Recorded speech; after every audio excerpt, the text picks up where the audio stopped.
Hey guys, welcome to Shai blogs. ನಾವು ಇವತ್ತು ಕೂರ್ಗಲ್ಲೇ ಒಂದು ಬ್ಯೂಟಿಫುಲ್ ಪ್ಲೇಸ್ ಕರ್ಕೊಂಡು ಹೋಗ್ತಿದೀವಿ. ಕೊಡಗುಯಿಂದ ಓನ್ಲಿ 30 ಕಿಲೋಮೀಟರ್ಸ್ ಗೈಸ್. ಮತ್ತೆ ಹಳೆಯ ಶಿವ ಟೆಂಪಲ್ ಇದೆ ಮೇಲ್ಗಡೆ, ಅದನ್ನ ಪೂಜಿಸ್ತಾರೆ ಎಲ್ಲರೂ. ಈ ಜಾಗಕ್ಕೆ ಫೋರ್ಟ್ ಹಿಲ್ಸ್ ಅಂತಾನೂ ಕರೀತಾರೆ ಗೈಸ್. ಇವಾಗ ಕೋಟೆ ಬೆಟ್ಟ ಇದೀವಿ. ಸೊ ಇಲ್ಲಿ ಕೆಳಗಡೆ ಎಂಟ್ರೆನ್ಸ್ ಅಲ್ಲಿ ಸ್ಲಿಪ್ಪರ್ ರಿಮೂವ್ ಮಾಡ್ಬಿಟ್ಟು ಹೋಗ್ಬೇಕು ಗೈಸ್. ವ್ಯೂ ಅಂತೂ ಸಖತ್ತಾಗಿದೆ. ಸ್ವಲ್ಪ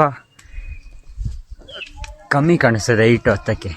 ಕೂರ್ಗಲ್ಲಿ ಇದು 3ನೇ ಹೈಯೆಸ್ಟ್ ಬೆಟ್ಟ ಗೈಸ್. ಇದು ಪಾಂಡವರು ಹಳೆಯ ಕಾಲದಲ್ಲಿ ವನವಾಸ ಮಾಡುತ್ತಿದ್ದರು ಗೈಸ್ ಇಲ್ಲಿ. ಸೊ ಮತ್ತೆ ಮಳೆಗಾಲದಲ್ಲಿ ಬಂದರೆ ಇನ್ನೂ ಚೆನ್ನಾಗಿರ್ತದೆ. ಸೊ ಆಫ್ ರೋಡಿಂಗ್ ಅಂತೂ ನೆಕ್ಸ್ಟ್ ಲೆವೆಲು. ಸೊ ದೊಡ್ಡ ಬಂಡೆಕಲ್ಲೆಲ್ಲ ಕಾಣಿಸ್ಬೋದು ಗೈಸ್ ಇಲ್ಲಿ ಬಂದರೆ. ಗೈಸ್ ಇದು ಕಲ್ಲದ ವಿಗ್ರಹ. ಸೊ ಇಲ್ಲಿ ಮೇಲೆ ನೋಡಿ ಫುಲ್ಲು ಒಂದು ಬಂಡೆ, ದೊಡ್ಡ ಬಂಡೆ ಕಲ್ಲು ಗೈಸ್ ಇದೊಂದು. ಸೊ ಅಲ್ಲಿ ನೋಡಿ ಸನ್ಲೈಟ್, ಸೂರ್ಯದ ಬೆಳಕು ಹಿಂಗೆ ಬರ್ತಿದೆ ಈ ಕಡೆಗೆ. ಸೊ ವ್ಯೂ ಅಂತೂ ಸಖತ್ತಾಗಿದೆ, ಕ್ರೇಜಿ. ನೀವಂತೂ ಮಸ್ಟ್ ವಿಸಿಟ್ ಮಾಡಬೇಕು ಇಲ್ಲಿ ಕೊಡಗಿಗೆ ಬಂದರೆ. ಸೊ ಪ್ಲೇಸು ನೆಕ್ಸ್ಟ್ ಇನ್ನೊಂದ್ಸತಿ ಹೇಳ್ತೀನಿ, ಕೋಟೆ ಬೆಟ್ಟ ಗೈಸ್.